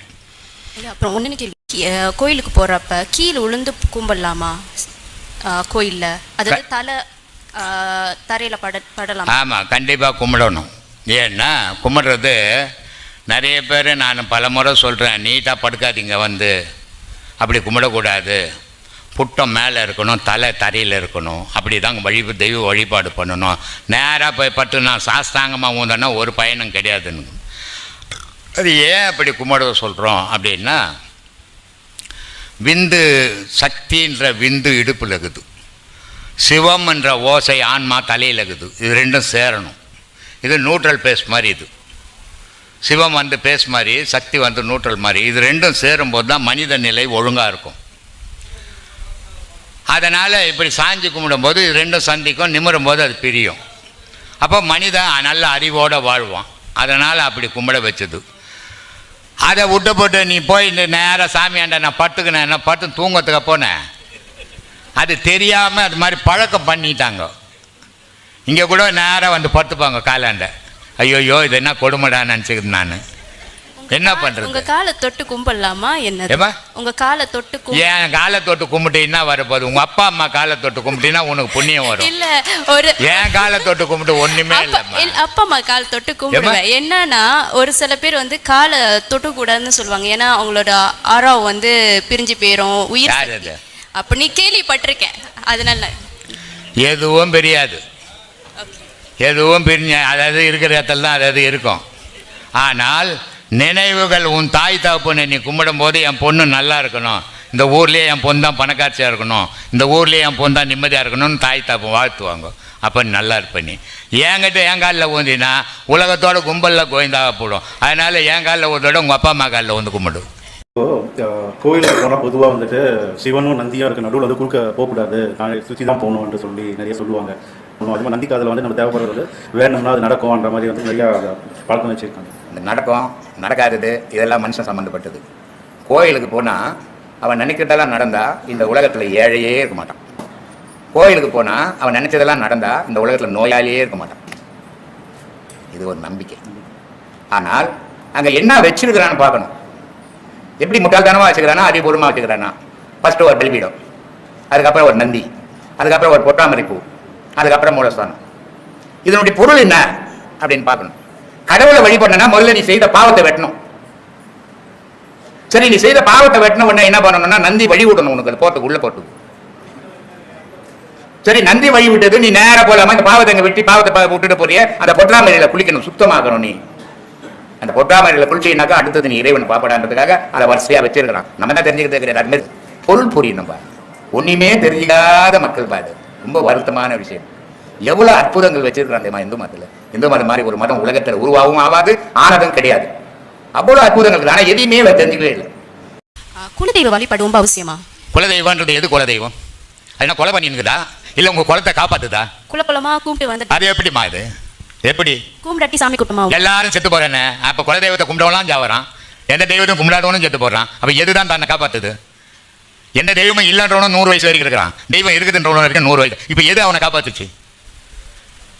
தமிழ்நாட்டில் 100 வயசு 98 வயசு வரைக்கும் கலைஞர் வாழ்ந்தார், கடவுளே இல்லைன்னாரு. ராஜாஜி கடவுள் இருக்குதுன்னார், 100 வயசு வரைக்கும் வாழ்ந்தார். இவங்க 2 பேரும் எது காப்பாத்துச்சு? கடவுளா குலதெய்வமா? சாப்பாடுமா? சாப்பாடு காப்பாத்துச்சு, அதுதான் தெய்வம். ஒரு குலத்துக்கு சோறு பசி இல்லாத இருந்தால் அதுதான் குலதெய்வம். வேற தெய்வம் எல்லாம் சும்மா கற்பனை தெய்வம் தான். குலதெய்வம்ன்றது யாரோ மூதாதியார் செத்து போயிட்டாங்க, அவங்கள குலதெய்வம் அவங்க இருக்கிறாங்களா இங்கே, அங்கே பிறந்து வளர்ந்துட்டு எங்கேயும் வாழ்ந்துருக்கிறாங்க. இது முன்னோருங்க இந்த வழிபாடுகளை வச்சது காரணம் என்னன்னா உழைப்பு கிடையாது, உழைப்பு ஜாஸ்தி. அப்போ ஓய்வு கிடையாது. இந்த ஓய்வு மனுஷனுக்கு இல்லாத ஓயாமல் உழைக்கிறான். அப்போ இவனுக்கு ஏதாவது ஒரு வழிகளை வகுத்தாட்டா இந்த நாள்கள்லாம் ஓய்வு எடுப்பான், அவன் குழந்தை குட்டியோடு இருப்பான், அவன் கணவன் மனைவியோடு இருப்பான், அவன் தாய் தந்தையோடு இருப்பான் அப்படின்னு இதையெல்லாம் வகுத்தான். ஆனால் இப்போ வேலையே கிடையாது. இப்போ போய் எங்கள் குலதெய்வம் கும்பிடுங்கிறது கோட்டை தெய்வம் கும்பிடுங்கிறது சொல்லு. ஒரு தெய்வ வழிபாடு, அது வரலாம் ரொம்ப அழகாக சொல்ல. சிறு தெய்வ வழிபாடு கூடாது, ஒரு தெய்வ வழிபாடே உண்மைன்னு வரும். இயற்கையில் இருக்கிறது ஒரே ஒரு தெய்வம் உலகத்தில், அது சிவம். சிவம் என்ன ஏதோ யாமூட்டு தெய்வம் ஊட்டு தெய்வம்லாம் கிடையாது. அது ஒரு பேர் ஒளி. ஒளியும் ஓசையுமாகுது. ஓசைன்றது ஆணாக இருக்குது, ஒளின்றது பெண்ணாகுது. இதுதான் சக்தி சிவம்ன்றோம். அதே ஒளியும் ஓசையுமா சேர்ந்த இந்த உடலில் உயிரும் உடலுமா இருக்குது. இதுவும் 2ஆக தான் இருக்குது. 2ஆக இருந்தால் தான் ஏக்கம், 1ஆக இருந்தால் ஏக்கம் இல்லைமா? ஓ, இந்த பூஜை பண்ணும்போது ஏன் என் மணி ஆட்டுறாங்க, சங்கு ஊதுவாங்க, இது பூஜை பண்ணும்போது எதுக்கு அந்த மாதிரி பண்ணுறாங்க? மனித உடலுக்குள்ள 10 நரம்புகள். அந்த 10 நரம்புலேயும் காத்துக்கள் சேரும். அந்த இப்போ வீணை வாசிக்கிறாங்கல்ல, ஒரே ஒரு கம்பி கட்டிட்டு தட்டிக்கினே உட்காந்திங்களா இல்லை, அதில் ஏன் 7 கம்பி கட்டி வச்சுக்குது? சப்தஸ்வரமும் அதில் இசைக்கணும். ஒவ்வொரு கம்பி ஒவ்வொரு ஓசையும் கொடுக்கும். அதுக்கு தானே 7 கம்பி கட்டிக்குது. அதே மாதிரி நம்ம உடம்புல இருக்கிற ஒரு நரம்புகள், இந்த 10 நரம்புகளும் ஒவ்வொரு நரம்புக்கும் ஒவ்வொரு செயல் உண்டு. அந்த ஒவ்வொரு நரம்புலேயும் காற்று ரொம்பும்போது தான் அந்த செயல் வரும். அப்போ காற்று ரொம்பும்போது ஒவ்வொரு ஓசைகள் வரும். அது என்னென்ன ஓசை அப்படின்னா, கடல் அலை அடிக்குது தெரியுமா, அந்த மாதிரி ஓசை வரும். யானை கத்துதில் பிளிறுதில்ல, அந்த மாதிரி ஓசைகள் வரும். சின்ன மணியாட்டுற மாதிரி ஒரு ஓசை வரும், பெரிய மணியாட்டுற மாதிரி ஒரு ஓசை வரும், டமாரம் அடிக்கிற மாதிரி ஒரு ஓசை வரும், வானம் இடிக்கிற மாதிரி ஒரு ஓசை. அப்போது 10 நரம்புகள்லேயும் 10 விதமான ஓசைகள் வரும். இந்த 10 விதமான ஓசைகளும் வரும்போது மனம் ஒடுங்கி போயிடும், மனம் விரிவடையாது. ஒளி வரும்போது மனம் விரியும், ஓசை வரும்போது மனம் ஒடுங்கிடும். ஒளி. அப்போ அந்த ஒளியை நீ பார்க்கும்போது உன் மனம் ஒடுங்கி இருக்கணும், இருந்தால்தான் அந்த ஒளி தெரியுன்றதுக்காக அந்த மணி அடிக்கிறாங்க. உன் ஞாபகம் வேற எது மேலேயும் போகக்கூடாது, அது மட்டும் கவனிக்கணும். இப்போ அதை தாண்டி வந்து இந்து மதத்தில் இவ்வளோ கடவுள்களுடைய பேரோட கடவுள்கள் இருக்காது. எதனால சாமி? இது போக கிராமிய தெய்வங்கள் நிறையா இருக்குது, கிராமத்தில் வந்து இருக்குது சாமி. மனிதனுடைய எண்ணத்துக்கு ஏற்ற மாதிரி வச்சுக்கினாங்க. சரிங்க சாமி. ஆனால் இத்தனை கடவுள், இப்போ உனக்கு ஒரு உடம்பு தானே, ஆமாம் சார், ஒரு மனிதன் தானே, இதுக்கு பேர் என்னப்பா சொல்றீங்க? உடல் மனிதன். இந்த கை, இதை நீட், இதுக்கு என்ன சொல்ற? கை சாமி. ஏன் இதுக்கு கையின்னு வச்சுக்கிற? உடல்னு சொல்லலாம், சொல்ல முடியுமா? சொல்ல முடியாது சாமி. கால் இருக்குது, இது கால். இது உடலுன்னு சொல்ல, ஏன் காலுன்னு சொல்ற? அதுக்கு அதுதான் சாமி பேர். இதுதான் தெய்வத்துக்கு பேர். சரிங்க சாமி. தெய்வ பேர் எதுக்காக வச்சுக்குதுன்னா, உடலுக்குள்ள அத்தனை இடங்கள் இருக்குது. சரிங்க சார். அந்தந்த இடங்கள்ல இயங்கினால்தான் உனக்கு நீ சீரா வாழ்வ. சரிங்க சார். அந்த இடங்கள்ல எது பாழானாலும் உன்னுடைய வாழ்க்கை கெட்டு போயிட்டோம். சரிங்க சார். மூலாதாரம், சுதிஸ்தானம், மணிப்பூரகம், அநாகதம், விசித்தி, ஆக்ஞை, 6 ஸ்தானங்கள். சரிங்க சாமி. இந்த 6 ஸ்தானத்திலையும் மூச்சு போனா தான் நீ சீரா வாழ்வ. இந்த மூச்சு தான் முருகன் சொல்றது. சரிங்க சாமி. அதே மாதிரி வயிற்றுல நீ போட்ட ஆகாரம் ஜீரணமாகலன்னா என்ன ஆவ? வயிறு உப்பிக்கு பல வேதனைப்படுவேன். அப்போ இந்த வயிற்றுக்கு இருக்கிற கடவுள் தான் மகாவிஷ்ணு. அதனால தான் பாம்பு மேலே பட்டுங்கிற மாதிரி இருக்கும், இந்த குடல் தான் பாம்பு. சரிங்க சாமி. அதே மாதிரி இருதயத்தில் அந்த பம்பிங் பண்ணலன்னா நீ என்ன ஆவ? உடல் ஏங்காது சாமி. அதனால அதுக்கு பேர் ருத்ரன்னு பேர். இப்படி உடலுக்குள்ள இருக்கிற அமைப்பை தான் கடவுளாக பிரித்து வச்சாங்க. உலகத்தையும் அதுதான் இயக்குது, உடலுக்குள்ளவும் அதுதான் இயக்குது. அதனால இந்த கடவுள்களை பிரிச்சாங்க. இந்த கிராம தேவதை, அந்த தேவதைன்றதுலாம் மனுஷன் அவன் இஷ்டத்துக்கு வச்சுக்கிறது. உடலுக்குள்ள வச்சது எதுவுமே தவறு கிடையாது. மகான்கள் பண்ணது எதுவுமே தவறு கிடையாது, ரொம்ப அக்யூரேட்டா வச்சிருக்காங்க. ஆனா அது மனிதனால புரிஞ்சுக்க முடியாம குழம்பிக்கிறான், இந்த கடவுள் நாத்துக்கு அந்த கடவுள் நாத்துக்கு. இப்ப 10 பொண்ணு இருக்குது, 10 பொண்ணு உனக்கு பிடிக்குமா? உனக்கு ஏதாவது ஒரு பொண்ணு தான் பிடிக்கும். நான் போனா எனக்கு ஏதாவது ஒரு பொண்ணு தான் பிடிக்கும். ஆனா எல்லாருக்கும் ஒரே பொண்ணு பிடிக்கிறது இல்லை. அதே மாதிரி தெய்வ அமைப்பை வந்து ஒவ்வொரு மகானும் ஒவ்வொன்றை வச்சுக்கினாங்க. பாம்பன் சாமி ரொம்ப அழகாக சொல்லுவார், அண்டமாய் அவனியாகி அரியன பொருளுமாகி தொண்டர்கள் குருவுமாகி துகிலாறு தெய்வமாகி எந்த திசை போற்றி நின்ற எண்ணருள் ஈசனான திருந்திரல் சரவணத்தான் தினமும் என் சிரசை காக்கன்னுவார். அவர்கிட்ட போய் என்ன சாமி நீங்கள் முருகரை தான் குமரிங்க, முருகர் தான் கடவுளுங்க, இன்னொருத்தர் அம்பாள் கடவுள்ன்றாங்க, இன்னொருத்தர் சிவன் கடவுள்ன்றாங்க, இன்னொருத்தர் மகாவிஷ்ணு கடவுள்ன்றாங்களே, இது எப்படி நீங்கள் முருகன் கடவுள்ன்றீங்களே, இது எப்படி அப்படின்னு கேட்கும்போது அதுக்கு பதில் அவர் சொல்லுவார், சிவம்னால ஒன்று தான், விஷ்ணுனால ஒன்று தான், சக்தினால ஒன்று தான், முருகனால ஒன்று தான். எனக்கு பிடிச்ச கடவுளை நான் போட்டுக்கினேன். அது மாதிரி ஒவ்வொருத்தருக்கு பிடிச்ச கடவுளை அவங்கவுங்க வச்சுக்கினாங்க. இப்போ என்ன சொன்னேன், 10 பொண்ணு காட்டினா உனக்கு எல்லாம் ஒரு பொண்ணு தானே பிடிக்குன்னு சொன்னல, அது மாதிரி ஒவ்வொரு உருவங்கள் ஒவ்வொருத்தருக்கு பிடிச்சது. அந்தந்த உருவத்தை அவங்கவுங்க வழிபாட்டத்தை ஆரம்பிக்கும் போது அது தெய்வ பிரிவாய் போச்சு. ஆனால் மதம் ஒன்று தான், இந்து மதம் தான் இல்லையா? மதம் வேற வேறனால, ஆனால் மதம் ஒரே மதம் தான். ஒரு மனிதனுக்கு கடவுள்னா யாருன்னு முதல்ல தெரியும். கிறிஸ்துவ மதம் சொல்லுது இயேசுநாதர் கடவுள், முஸ்லீம் மதம் சொல்லுது அல்லாஹ் கடவுள், இந்து மதம் புத்த மதம் சொல்லுது எதுவுமே கடவுள் இல்லை, இந்து மதம் சொல்லுது மகாவிஷ்ணு தான் கடவுள் இருந்து, அதே இந்து மதம் சொல்லுது இல்லை இல்லை சிவன் தான் கடவுள் இருந்து, இல்லை இது ரெண்டுமே உருவாக்குற அம்பாள் தான் கடவுள். இல்லை எது கடவுள்மா? எது கடவுள்? அப்போ கடவுள்ன்ற பொருள் தெரியாம நம்ம கடவுளை தேடினுக்கிறோம். இந்த உலகத்துல கடவுள்னு இது ஒவ்வொருத்தரும் ஒவ்வொன்று சொல்லினுக்கிறான். இவனுங்க சொல்றது எதுவுமே கடவுள் கிடையாது, மனிதன் தான் கடவுள். உலகம் முழுதும் ஆண்டவன் ஜாதி இல்லை, மதம் இல்லை, இனம் இல்லை, எதுவுமே இல்லாத பொருள் தான் கடவுள். அதுக்கு மதமெல்லாம் கிடையாது. மதமெல்லாம் இவன் மந்திரம் சேஃப்டிக்கு வச்சுக்கணும். என் கடவுள் வந்து எந்த மதத்துக்கும் உட்பட்டது கிடையாது, எந்த ஜாதிக்கும் உட்பட்டது கிடையாது, எந்த ஜீவராசிக்கும் உட்பட்டது கிடையாது. கடவுளுக்கு எந்த மதம், உயிருக்கு என்ன ஜாதி? உன் உடலுக்கு இந்து, உன் உடல் கிறிஸ்டின், உன் உடல் முஸ்லீம் இல்லையா? ஆனா உன் உயிர் எந்த ஜாதி, எந்த மதம் சொல்ல முடியுமா? அப்போ உயிருக்கே ஜாதி இல்லை, மதம் இல்லை, இனம் இல்லை. அப்போ இந்த உயிரினங்கள் எல்லாம் படைச்ச இறைவனுக்கு ஜாதி இருக்குமா? அவன் எந்த ஜாதி, எந்த மதம்? இது அறியாமையில இந்த மத வழிபாட்டுக்குள்ள பிறந்து கிடக்கிறான். காரணம் என்னன்னா, ஒரு அமைப்பு வேணும், கட்சி மாதிரி ஆகி போச்சு மதம். ஆனா இந்த மதத்துக்கு உட்பட்டவன் இல்லை கடவுள். இந்த மதங்கள் எல்லாம் கடந்து நின்றவன், இன்பம் துன்பம் இரவு பகல் ஆசை பாசம் காமம் இதுக்கெல்லாம் அப்பாற்பட்டவன் கடவுள் இல்லையா? ஆனால் இந்த மனம் மட்டும்தான் எல்லாத்துக்கும் உட்பட்டது. ஆசைக்கு உட்பட்டது, ஜாதிக்கு உட்பட்டது, மதத்துக்கு உட்பட்டது. ஆன்மா கூட எதுக்கும் உட்பட்டது கிடையாது. இதெல்லாம் புரிந்தால் மட்டும்தான் கடவுள் வழிபாட்டில் சீராக போக முடியுமே தவிர இந்த மதத்தை பிடிச்சிக்கணும், ஜாதியை பிடிச்சிக்கணும், தாழ்ந்தவனை பிடிச்சிக்கணும், உயர்ந்தவனை பிடிச்சிக்கணும் இருக்கிறவனுக்கு கடவுள் கிடையாது. ஒரு வீட்டில் ஒரு சாவு நடந்த உடனே முதல்ல செய்கிற வேலை வெள்ளை கொளுத்துறீங்க இல்லை, தேங்காய் உடைக்கிறீங்க, கற்பூரம் கொளுத்துறீங்க. இதுக்கெல்லாம் என்ன காரணம்? அங்கேயே அவன் உயிர் பிரியும் போது அவனை கடவுளை ஆக்கிட்டீங்க. இல்லையா? கற்பூரம் யார் கொளுத்துவாங்க? மனுஷன் கொளுத்துவாங்களா? கடவுளுக்கு தானே கொளுத்துவாங்க. விளக்கு யார் கொளுத்துவாங்க? கடவுளுக்கு தானே கொளுத்துவாங்க. ஒரு மனுஷனுடைய உடல் இந்த உயிர் பிரியும் போது அந்த கடவுள் வாழ்ந்த உடல் இது அப்படின்ட்டு அவன் தலைமாட்டில் பசங்க சாணியை வச்சு குத்து விளக்கு வந்து காமாட்சி அம்மா விளக்க வச்சு விளக்க கொளுத்தி தேங்காவை உடைச்சி வைக்கிறீங்க. இது வரைக்கும் அவர் நல்லவராகவும் கெட்டவராகவும் வாழ்ந்திருக்கலாம். சில பேருக்கு அவங்க நல்லவங்களா இருந்திருக்கலாம், சில பேருக்கு கெட்டவங்களா இருந்திருக்கலாம். அப்போ தேங்காய் மூடி இருந்த மாதிரி தேங்காவை உடைச்சி வச்சுட்டீங்க. இனி அவர் யாருக்குமே கெட்டவர் இல்லை, வெள்ள மனம் உள்ளவராக இருக்கிறாரு. எல்லாரும் வாங்கன்னு எவ்வளோ பெரிய வீடு இருந்தாலும் செத்த ஒன்றத்துக்கு நம்ம தெருவில் போடுறோம். இதையெல்லாம் செய்துட்டு தீட்டு எங்கிருந்தமா வந்தது? தீட்டுன்னு ஒன்று இருந்ததுன்னா நீயும் இல்லை நானும் இல்லை. உங்கள் அம்மாவுக்கு 10 மாதம் தீட்டு போயிருந்தா நீ இருக்க மாட்டேன், எங்கள் அம்மாவுக்கு 10 மாதம் தீட்டு போயிருந்தா நான் இருக்க மாட்டேன். அப்புறம் தீட்டு எங்கேருந்து வரும்? தீட்டுன்றது மனசில் இருக்குது. அந்த 16 நாள் 22 நாள் எல்லாம் கிடையாது. அது அவங்க செத்தவங்களுக்கு சாங்கியம் செய்யுது. நீ கோவிலுக்கே போகலாம், தப்பே கிடையாது. தெய்வத்தை வழிபடலாம். செத்தவன் நான் ஒவ்வொரு வீடியோவிலும் சொல்ற மனிதனுக்குள்ள தெய்வம் இருக்கிறான்ட்டு அதெல்லாம் அந்த மாதிரி நானே இது ஆறிலேருந்து இந்த மாதிரி பயமுறுத்தி வச்சுட்டாங்க. இதெல்லாம் நீங்க மாட்டாதீங்க. கடவுள் ஒரு பொருள், அதனுடைய வாக்கு மட்டும்தான் பலிக்கும். மனுஷன் சொல்றதெல்லாம் பலிச்சிடாது. அதனால கடவுளை வழிபடுங்க, கடவுளை நம்புங்க. கடவுள் தான் முடிவெடுப்பான். நமக்கு 1000 எண்ணங்கள் வரும், முடிவு அவன்தான். அதனால அந்த முடிவு தான் நடக்கும். அதனால இது தீட்டு அது தீட்டு, இங்க போலாமா அங்க போலாமா, இதெல்லாம் நினைக்கவே கூடாது. என் செயல் செய்யறேன், இறைவா என்னுடைய பாதையில நான் பயணம் பண்றேன். இது நன்மையோ தீமையோ எனக்கு தெரியாது, எல்லாம் உனக்கு தான் தெரியும் அப்படின்ட்டு அந்த பயணத்தை பண்ணீங்கன்னா உங்களோட வாழ்க்கை நிம்மதியா இருக்கும், சீராகவும் இருக்கும்.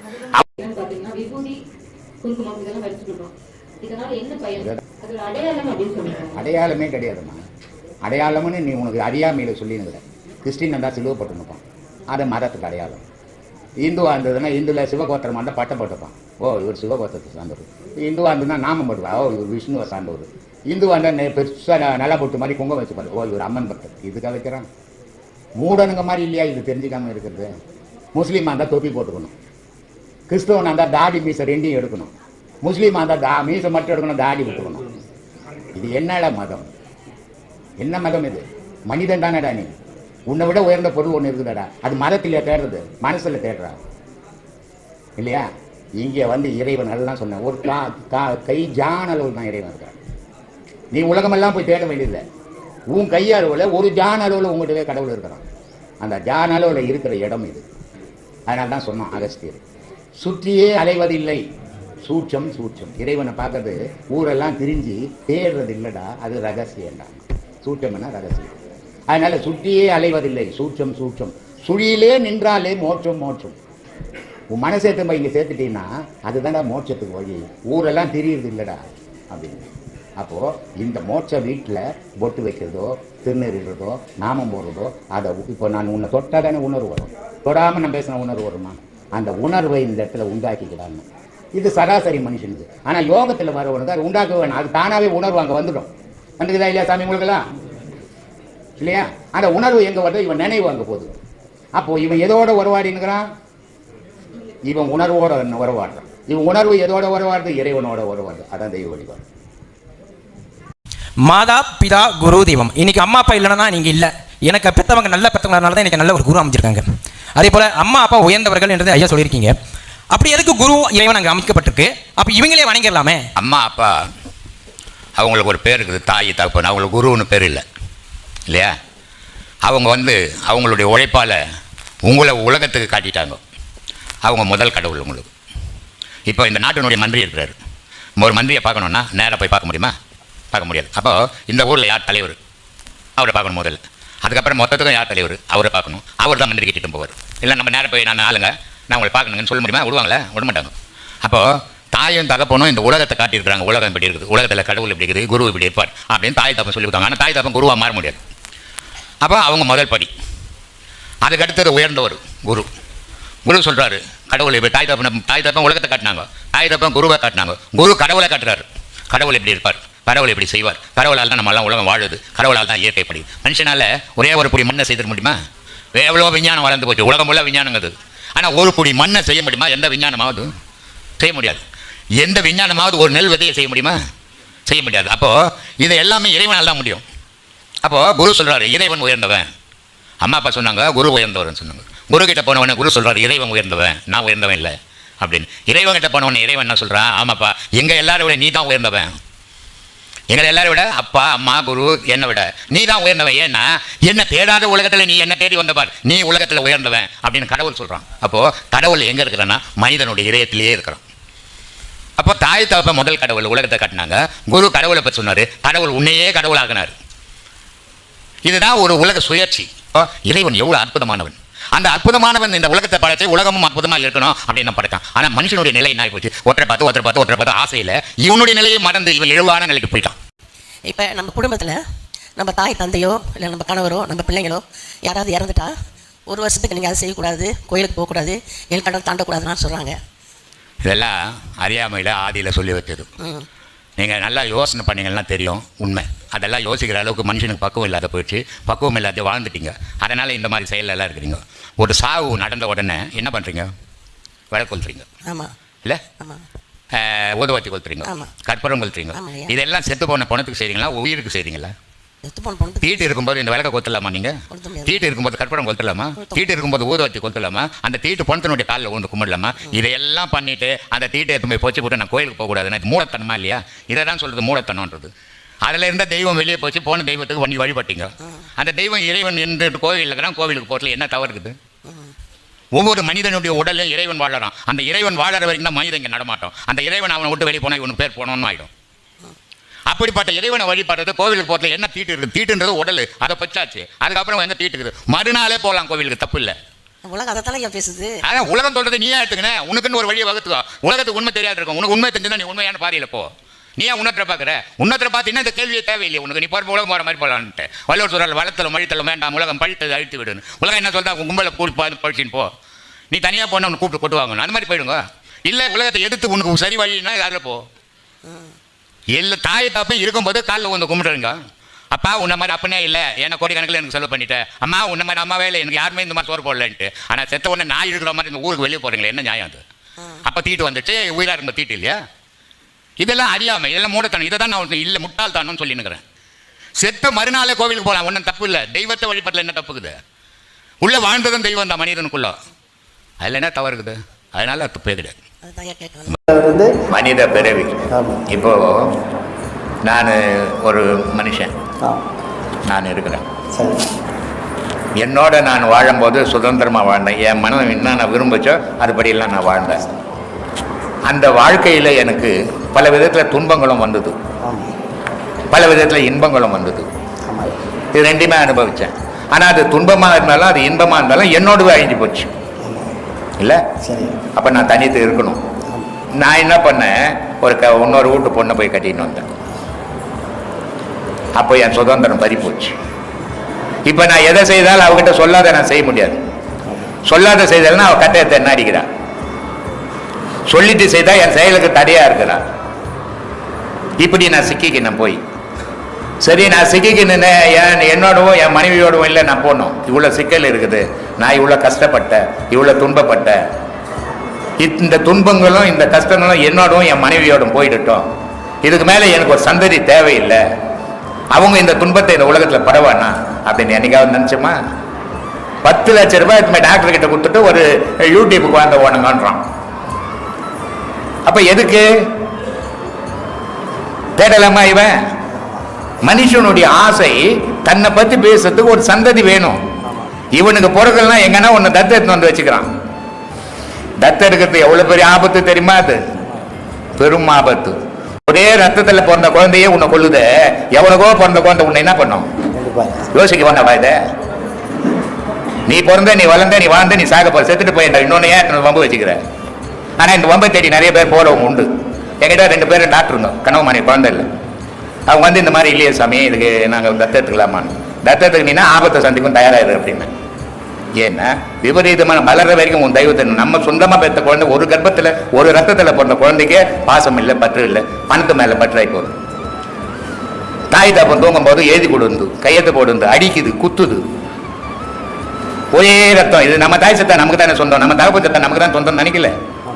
ஆனால் எவனுக்கோ பிறந்தது, அது எப்படி பிறந்ததுன்னே தெரியாது. அதே தான் உனக்கு வீட்டில் வளர்க்குறிய வம்ப நீல் போய் தேடி எடுத்துன்னு வந்தேன்.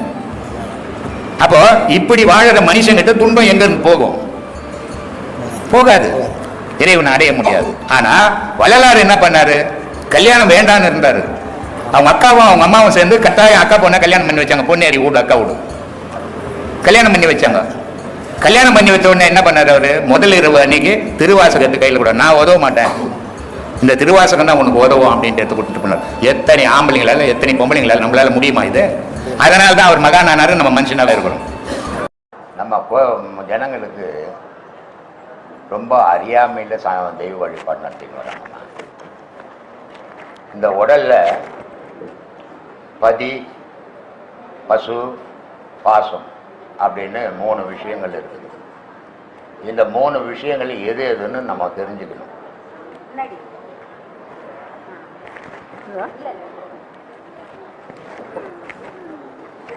எது எதுன்னு நம்ம தெரிஞ்சுக்கணும். முதல்ல பதின்னா இந்த சுழுமுனை, பதின்னா இறைவன் இருக்கிற இடம், பதிபக்தி அப்படின்வாங்க. பதிபக்தினா கணவனுடைய மனைவியினுடைய பக்தி பதிபக்தி. கடவுளுடைய பக்தி இங்க பண்ணணும். இதுதான் 10வது வாசல் தொடக்கிற இடம், இறைவன் வாழற இடம் அந்த மனித உடல்ல. அப்போ அந்த கடவுளுடைய வழிபாடு, நீ கோவிலுக்கு போனாலும் இல்லை எங்கே போய் கடவுள் வழிபாடு பண்ணாலும் கண்ணு ரெண்டும் தூக்கி இந்த 2 கட்டை விரலையும் அந்த இடத்துல வச்சு வழிபடணும். இதுதான் கடவுள் வழிபாடு. கை ரெண்டும் கூப்பி கட்டை வரல இந்த ஆமாம், அந்த கரெக்டாக அந்த புருவ மையத்தில் வச்சிடணும். வச்சுட்டு அந்த கை வைக்கும் போது உணர்வு உங்களுக்கு அங்கே போகும். அந்த உணர்வோட கடவுளை கும்பிடணும். அப்போ இந்த 2 கண்ணும் சேர்ந்து அந்த கண்ணை பார்க்கணும், 3வது கண்ணை பார்க்கணும். அந்த இந்த 2 கண்ணும் புறக்கண், 3வது கண் ஞானக்கண் அகக்கண். இந்த 2 கண்ணும் அந்த கண்ணை பார்க்கணும். அப்போ இந்த 2 கண் அழியும் அந்த கண்ணு திறக்கும். இதுதான் கடவுள் வழிபாடு. ஆனால் இது தெரியல நம்ம ஜனத்துக்கு. என்னவா நண்பர்கிட்ட சளி டெஸ்ட் போகிற மாதிரி சளிட்டு அடிக்கிறாங்க போய் கடவுள்கிட்ட. அது என்ன கடவுள் வழிபாடு? எனக்கு ஒன்றே இப்படி கும்பிட்டுறான், இல்லை இப்படி கும்பிட்டுட்டு போய்கினாக்குறான். இல்லை எப்படி கும்பிட்றாங்களையா? அதை புத்தி போட்டுக்கிறான், தப்பு பண்ணிக்கிறேன், அம்மா கடவுளை காப்பாற்றிட்டு என்ன தப்பு எல்லாம் மன்னிச்சிடுன்னு புத்த பண்ணுறது. அது சரி. அங்கே பிள்ளையார்கிட்ட போய் தோப்பளம் போடுவோம், நிறைய தப்பு பண்ணிட்டேன், நீ கொடுக்குற தண்ணிக்கு நான் தோப்பளம் போட்டு போயிடுறேன்னு போட்டுடுறது. இது கடவுள் வழிபாடு இல்லை. கடவுள் வழிபாடுன்றது 2 அகக்கண்ணும் புறக்கண்ணை பார்க்கணும். புறக்கண்ணு 2ம் அகக்கண்ணை பார்க்கணும். இதை தான் அவை அகவலில் ரொம்ப அழகாக சொல்லுவாங்க. ஒரு மந்திரத்தால் 9 வாசலை மூடி ஒரு வாசல் துறக்க எனக்கு வழி சொல்லணும். அப்போ அந்த ஒரு வாசல்னா 9 வாசலும் புறவாசல், இகவாசல் பூமிக்கு சம்மந்தப்பட்டது. ஆனால் இது பரவாசல், இறைவனுடைய வாசல். இது திறக்கிறது எவனுக்கு திறந்ததோ அவன் மட்டும்தான் கடவுளை காட்சியாக காண முடியும், கடவுள் எப்படிங்கிறாருன்னு தெரிஞ்சுக்க முடியும். இது திறக்காதவன் அத்தனை பேரும் கடவுளை பற்றி தெரிஞ்சிக்க முடியாதுமா. படித்து பேசினுக்கலாம், கேட்டு இப்போ நம்ம பேசுகிறோம், இதை கேட்டுட்டு இன்னொரு இடத்துல நம்ம பேசலாம், இல்லை புக்கில் பார்த்துட்டு பேசினுக்கலாம், இல்லை ஏதாவது கேட்டு பேசலாம், படித்து பேசலாம். ஆனால் அனுபவித்து பேச முடியாது. அனுபவித்து பேசணுன்னா அவன் எல்லாத்துலேருந்து விலகி இருப்பான். அப்போ இந்த கண்ணு திறந்தவன் மட்டும்தான் கடவுளை பார்க்க முடியும். கடவுளை பார்க்கக்கூடிய சக்தி இந்த கண்ணுக்கு மட்டும்தான் இருக்குது, இந்த கண்ணுக்கு கிடையாது. இந்த கண்ணு கடவுளை பார்த்தா அழிஞ்சு போயிடும். கண்ணு சாதாரண மின்னல் வந்தாவே தாங்காது, இந்த கண்ணு சாதாரண இடி வந்து அந்த உடம்பே தாங்காது. அப்போ இது எல்லாத்த விட கோடி மடங்கு பிரகாசம் உள்ளவனாச்சே, அதை பார்க்கணுன்னு அந்த கண் தாங்குமா? அந்த கண்ணால் மட்டும்தான் கடவுள். அதை தான் அவை அழகாக சொல்லிச்சு. ஒரு மந்திரத்தால் 9 வாசலையும் மூடி 10வது வாசல் திறக்க எனக்கு வழி சொல்லுது அப்படின்னு அகவல்ல ரொம்ப அழகாக சொல்லும். அப்போது நமக்கு தெரியாது. இப்போ நம்ம பழக்கம் பண்ணணும். அதை என்ன பண்ணுறோம்? முதல் பாடத்திலேயே இதை பார்க்குறோம். இந்த பாடத்தினுடைய நிலை என்ன அப்படின்னு முதல்ல தெரிஞ்சுக்கணும். 3மே நீர், நெருப்பு, காற்று, 3ம் சேர்ந்து தான் ஒருவே பாடமாக கொடுக்குறோம். தனித்தனியாக கொடுக்கணும். ஆனால் தனித்தனியாக அவங்க ரொம்ப தூரத்துலேருந்து வர்றாங்க, இதுக்கு ஒரு 3 மாதம் ஆகும். அதனால் இந்த 3 பாடத்தையும் ஒன்றா கொடுக்குறோம். நீருன்னா வாய் தண்ணி, காற்றுனா மூக்கு, நெருப்புனா கண். இது 3க்குன்னா ஒரே உபதேசமாக கொடுக்குறோம். அப்போ இந்த நெருப்பாகப்பட்ட கண் இந்த இடத்தையே பார்க்கும்போது அது திறக்கும். அதனால அந்த பொருள் மையத்தையே பாருங்க பாடம் பண்ணும்போது அப்படின்றோம். ஆனால் இது பழக்கம் இல்லாததுனால என்ன ஆகும்னா பார்த்து ஒரு 1 மணி நேரம் 2 மணி நேரம் பண்ணும்போது பதம் தண்ணி ஊற்றும் கண்ணிலேருந்து. தண்ணி ஊற்றி ஊற்றி ஊற்றி தண்ணி ஊற்றுதுன்னு பயப்படக்கூடாது. தண்ணி ஊற்றும் போதுன்னு அப்படியே நீங்கள் பண்ணிக்கினே இருந்தீங்கன்னா ஒரு 4 நாள் தண்ணி ஊற்றும், அப்புறமா நின்று போயிடும். அந்த கண் காற்று பட்டால் கூட மறுத்து போயிடும். இல்லைன்னா இந்த மிளகாத்தூள் பட்ட மாதிரி ஒரு எரிச்சல் எடுக்கும் கண், அதனால தண்ணி வடியும். இப்படி பண்ணணுமா, இது 3 உபதேசம் சேர்த்து ஒன்றா ஒரு உபதேசம் கொடுக்குறோம். குழந்தைங்க பெருசாகி கல்யாண பருவம் வரைக்கும் வந்து குடும்பத்தில் ஓரளவுக்கு பிரச்சனை இல்லாமல் அப்படியே போயிட்டு இருக்கு. இவங்களுக்கு கல்யாணம்னு ஒன்று முடிஞ்சதுக்கப்புறம் கொஞ்ச நாளைக்கு ஒரு பிரச்சனை இல்லாமல் அப்படி போகுது. ஆனால் அதுக்கப்புறம் வர பிரச்சனைகள்னால அந்த தாய் தந்தையர்கள் வந்து ரொம்ப மன உளைச்சலுக்கும் பெரிய ஒரு பிரிவுக்கும் ஆளாயிடுறாங்க. இந்த பிரிவை எப்படி சமாளிக்கிறது? இந்த மன உளைச்சலேருந்து எப்படி வெளியில் வருது? இதுலேருந்து வெளியே வரவே முடியாது தாய் தந்தை. ஏன் சொல்கிறேன்னா, பெண்ணு கொடுக்க போகிறேன் இல்லை ஒரு பெண்ணை எடுக்க போகிறேன். அந்த பெண்ணை எடுக்கிற இடத்துல பையனுடைய அம்மா போய் உட்காந்துன்னு என் பிள்ளைக்கு கார் வாங்கி கொடு, என் பிள்ளைக்கு பைக் வாங்கி கொடு, என் பிள்ளைக்கு வீடு வாங்கி கொடு அப்படின்னு கேட்குறதே முதல் தவறு. ஏன்னா அப்படி கேட்டீங்கன்னா புள்ள அவங்களுக்கு பிறந்த மாதிரி ஆகிடும். உன் பிள்ளைக்கு நீ என்ன செய்யணும், உன் தகுதி என்ன அதை பார்க்கணும். உன் பிள்ளைக்கு வீடு வாங்கி கொடுத்தாலும் உன்னை வீட்டு உள்ள சேர்க்க போகிறதில்ல. உன் பிள்ளைக்கு 50 சவரம் போட்டாலும் உனக்கு 4 சவரம் கொடுக்க போகிறதில்ல. இதை ஒவ்வொரு தாய் தகப்பனும் யோசிக்கணும். அவங்க தாய் தகப்பன் யோசிக்க வேண்டிய விஷயம் என்னன்னா, நல்ல பொண்ணா, நல்ல குடும்பமா, நம்ம பிள்ளைக்கு ஏற்றதா, அமைதியாக வாழுமா, இதை யோசிக்கணும். ஆனால் அதை பற்றியே யோசிக்கிறது இல்லை. எவ்வளோ போடுவீங்க, எவ்வளோ கொடுப்பீங்க அப்படின்னும் போது அந்த பெண்ணு வீட்டுக்காரு அந்த வைராக்கியத்துக்கு அந்த பெண்ணுக்கு ஏதோ நல்லது செய்யணும்னு சொல்லிட்டு கட்டாங்கிட்ட வாங்கி கொடுத்து போட்டுடுறாங்க. அதுக்கப்புறம் அவங்க படுற வேதனை நரக வேதனை ஆகி போகுது இல்லையா? இதை பார்க்குற மரும்புள்ள என்ன பண்ணுறான்னா, நம்ம மாமியார் மாமனார் கஷ்டப்படுறாங்க, அவங்களுக்கு நம்ம உதவி செய்யணும், நம்ம அப்பா அம்மா வச்சு தத்திலாம் தேத்துறோம். இன்றைய நிலைமை அதான் நடந்துருக்குது. தாய் தகப்பெல்லாம் அனாதி ஆகிறதுக்கு காரணம் என்னன்னா, பெருவாரி இந்த மாதிரி வியாபாரம் பண்ணதால் தான். இல்லை, அது புரோக்கர்ட்ட வந்து முதல்ல கேட்குற கேள்வி எவ்வளோ நகை போடுவாங்க. யார் கேட்கறது? மாமனார் கேட்க மாட்டான், எந்த மாமனாரும் கேட்க மாட்டான். அவங்க அம்மனு கை கட்டி உட்காந்து கிடப்பான். மாமியாருங்க தான் கேட்பாங்க. அப்போ ஒரு பெண்ணுடைய வாழ்வு யாரால சிதைஞ்சு போகுது? ஒரு பெண்ணுடைய வாழ்வு யாரால கெட்டு போகுது? ஆணால கெட்டுதா பெண்ணால கெட்டானா? பெண்ணுடைய வாழ்வு பெண்ணாலேயே தான் கெட்டு இல்லையா? மாமியார் என்ற ஒரு பெண்ணு தானே. அந்த மாமியார் நம்ம குடும்பத்துக்கு நம்ம மருமவ நல்லவளா இருக்கணும், நல்ல குடும்பமா இருக்கணும்னு யோசிக்கணுமே தவிர நம்ம பிள்ளைக்கு எவ்வளவு போட்டா உனக்கு என்ன இருக்குது அதுல பங்கு? இந்த மாதிரி வியாபாரம் பண்ணும்போது அந்த மனைவி சொல்றா, முதல் இரவுலயே சொல்றா, இனிமேல் வந்து நீ வந்து எங்க அப்பா அம்மா பேச்சு தான் கேட்கணும், என் பேச்சு தான் கேட்கணும் அப்படின்னு அவ சொல்றா. மாமியார் மாமனார் ஆமா, இனிமேல் ஏமா என்னை பெற்றாங்க, என்னை படிக்க எல்லாம் பண்ணாங்க, உனக்கு கல்யாணம் பண்றதுக்கு அவங்களுக்கு வக்கு இல்லை. எங்க அப்பா அம்மா தான் உனக்கு கல்யாணம் பண்ணி வச்சான், அதனால அவங்க பேச்சு கேள்வியாடுறான். அப்ப எங்க அப்பா அம்மா தெத்தி விட என்ன போட்ட கல்யாணம் பண்ண முடியாத எதுக்கு வீட்டுலன்னு கேட்கறான். இந்த மாதிரி நிலை இன்னைக்கு சமுதாயத்தில் அதிகமாயிடுச்சு. காரணம் என்னன்னா, கல்யாணம்னு பண்றத வியாபாரம்னு பண்றாங்க. கல்யாணம் 1000 காலத்து பயிருன்னா இன்னைக்கு கல்யாணம் 6 மாசத்துல கோர்ட்ல போய் நிக்குது இல்லையா? இதுக்கு காரணம் என்னன்னா, இந்த மாதிரி பிசினஸ் தான், வியாபாரம் தான். நல்ல பொண்ணு, நம்ம பிள்ளைக்கு ஏற்ற பொண்ணு, நம்ம குடும்பத்துக்கு ஏற்ற பொண்ணு, நல்ல குடும்பம்னு அதை யோசிக்கணும். அதை யோசிக்காம பொண்ணு கேட்கற இடத்துல வியாபாரம் பண்றது. என் பிள்ளைக்கு நீ பெற்ற பிள்ளைக்கு இன்னொருத்த என்னடா கல்யாணம் பண்றது? உன் தகுதிக்கு ஏற்ற மாதிரி நீ இல்லை பண்ணணும், அதான உரிமை. ஆனா எவனையோ போய் கல்யாணம் பண்ண சொல்லிட்டு அது என்ன உரிமை? அது அவனை கல்யாணம் உன் பிள்ளைக்கு பண்ண சொல்லிட்டு உனக்கு என்ன உரிமை இருக்குது? அப்ப பண்ண பிறகு உன் பிள்ளை அவன் பிள்ளையால மாறி போயிடுவான். இதையா யோசிக்க மாட்டேன்றான். இந்த மாதிரி விபரீதங்களால் தான் ஒவ்வொரு குடும்பமும் கெட்டு குட்டிச்சோதா போயிடுது. இது எப்படி இந்த மாதிரியான ஒரு கலாச்சாரம் நம்ம ஆசை எங்கேயோ இருந்து வருது. இல்ல ஆதி காலத்துல இப்படி இல்லைன்னு சொல்லப்படுது. ஆதி காலத்துல இல்ல, ஆதி காலத்துல பார்த்தது பெண்ணை பார்த்தான், குடும்பத்தை பார்த்தான். அப்ப அவங்க வாழ்க்கையெல்லாம் நல்லா இருந்தது. இப்ப பெண்ணையும் பார்க்கல, குடும்பத்தையும் பார்க்கல, பணத்தை மட்டும் தான் பாக்குறாங்க. பணத்தை பார்க்கும்போது வாழ்க்கை கெட்டு போகுது. இதுதான் அடிப்படையா இருக்குது. இப்படி இந்த கலாச்சாரம் பரவச்சு ஆசை ஒருத்தரை பார்த்து ஒருத்தர் நகை போட்டுக்கிறான், கார்ல போயின்னு எனக்கு ஒண்ணு இல்ல, என் புள்ளி கல்யாணம் பண்ணி கார் வாங்கினா நல்லா இருக்குமே. இந்த மாதிரி ஆசைகள் வளர்ந்து போச்சு. ஒருத்தர் கொடுத்ததால அதே நேரத்தில் வசதிக்கிறவன் கிலோ கணக்குல போட்டு கொடுக்குறான். அதே மாதிரி வசதிக்கிறவன் ஒரே ஒரு பொண்ணு வச்சுக்கிறான், அவன் பொண்ணுக்கு நான் கல்யாணம் பண்றேன்னு விருப்பப்பட்டு பண்றான். ஆனா ரிச்சா போடுறவங்க கூட போய் அந்த மாதிரி கேட்க ஆரம்பிச்சு. நம்ம தகுதி என்ன அப்படின்னு யோசிக்கிட்டே இல்லை. இப்படி கேட்டோம்னா நாளைக்கு நம்ம அவளுக்கு அடிமையாயின்னு யோசிக்கிறதே இல்லை. இதனால வந்து விபரீதங்கள் ஏற்படுது, வாழ்க்கைங்க கெட்டு போகுது. அவங்க தகுதிக்கு தகுந்த மாதிரி அந்த பிரச்சனை இல்ல. பெண்ணு கேட்க போற இடத்துல பெண்ணை மட்டும் பார்க்கணுமே தவிர பணத்தை பார்க்க கூடாது. ஆணை பார்க்க போற இடத்துல ஆணை மட்டும் பார்க்கணுமே தவிர அவனுடைய வசதியை பார்க்க கூடாது. நல்லவனா நம்ம பொண்ணோட ஒத்து வாழ்வானா அந்த பார்த்து வாழ்ந்தாங்கன்னா குடும்பங்கள்ல பிரச்சனைகள் வராது. பணமே கதின்னு வாழ்ந்தாங்கன்னா குடும்பங்கள்ல பாதியில கட்டின்னு போயிடுது. இப்ப இன்னைக்கு இருக்கிற திருமணங்கள்ல நீங்க சொல்ற மாதிரி முதல்ல கேட்கப்படுற கேள்வி, முதல்ல நீங்க எவ்வளவு நகை போடுவீங்க இந்த தரப்புல இருந்து கேக்குறாங்க. அதே மாதிரி பொண்ணு வீட்டு தரப்புல இருந்து என்ன கேக்குறாங்க, மாப்பிள்ளை என்ன வேலை செய்யறாரு, சொந்த வீடு எவ்வளவு சம்பாதிக்கிறாரு, முதல்ல சொந்த வீடு இருக்காங்க. எல்லாருக்கும் ஊர்ல இருக்கிறவங்க சொந்த வீடு, இந்த சின்ன ஊர்ல இல்லன்னா பொண்ணு கிடையாது. இப்படிப்பட்ட நிலைக்கு போகும்போது அந்த குடும்பங்கள் கெட்டு இந்த மாதிரி வியாபாரமா இருக்கிறதால அதனாலதான் குடும்பம் கல்யாணம் பண்றது ஒரு மனமொத்து பண்றது. அந்த மனத்துல வந்து பணத்தையோ நகையோ முக்கியத்துவம் கொடுத்தீங்கன்னா அந்த வாழ்க்கை நல்லா இருக்காது, அது கெட்டு தான் போகும். அது ஒண்ணுமே தடுக்க முடியாது. நல்ல குடும்பத்தை சார்ந்தவங்க கொடுத்துருவாங்க, கடன் உடனே வாங்கி கொடுத்துருவாங்க. அப்புறம் அந்த ஆம்பளை என்ன பண்ணுவோம், கடத்தை திருப்பி கொடுக்க முடியாது, அவன் தூக்கு போட்டு சாவான், மருந்து குடிச்சு சாவான். இது மாதிரி எத்தனையோ குடும்பங்கள் ஆயிருக்குது. இதுக்கு காரணம் கல்யாணம். கல்யாணம்ன்றது ஒரு சுபகாரியம். அந்த சுபகாரியம் பண்ணிட்டு துக்க காரியத்துக்கு போயிடுவாங்க கட்சியில். அது இருக்கக்கூடாது. அன்போடு இருங்க. நகை போட்டு ஒன்றும் சாதிக்க போட்டு இல்லை, ஊடு வைக்கணும் ஒன்றும் சாதிக்க போட்டு இல்லை. ஆனால் 2 மனசு ஒத்து வாழ்ந்தால் அதுதான் திருமணம்.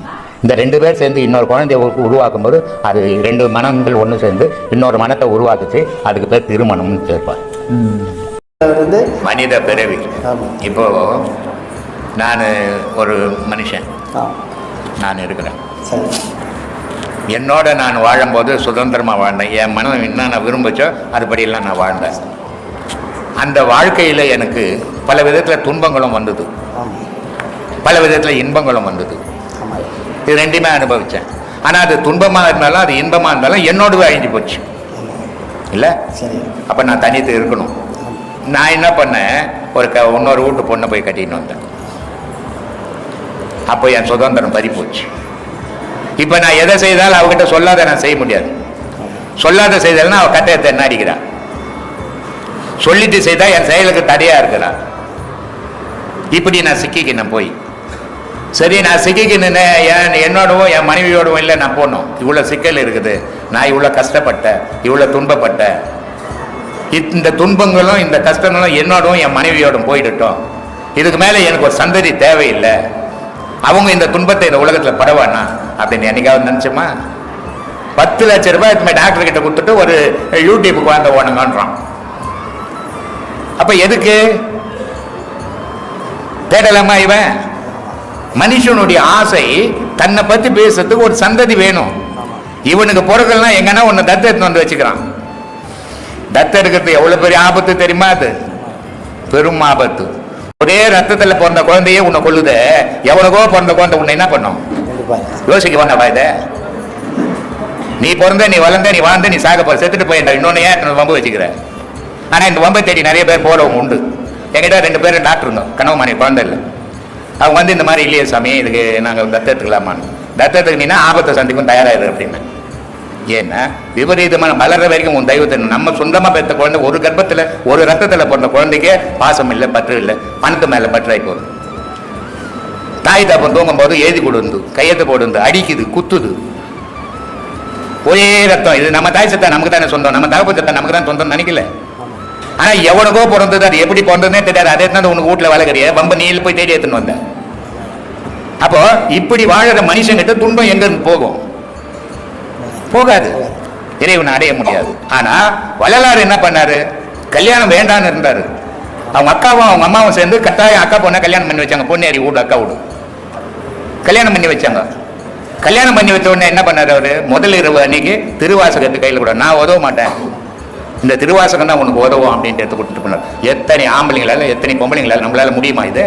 அதனால தான் அவர் மகானானாரு, நம்ம மனுஷனால இருக்கிறோம். காசி வாரணாசி அதே ஒரு சுத்த பூமியா, ஒரு ஆன்மீக பூமியா சொல்றாங்க. நிறைய இடத்துல இப்போ அப்படிதான் பழப்புக்கு சொல்லிங்கிறாங்க. அதே அந்த திருவண்ணாமலையில் பிறந்துட்டு பார்த்துட்டா திருப்பி பிறப்பே இல்லைன்றாங்க. அப்போ திருவண்ணாமலையே மைதானமாக தான் இருக்கணும், வீடு வாசலே இருக்காது.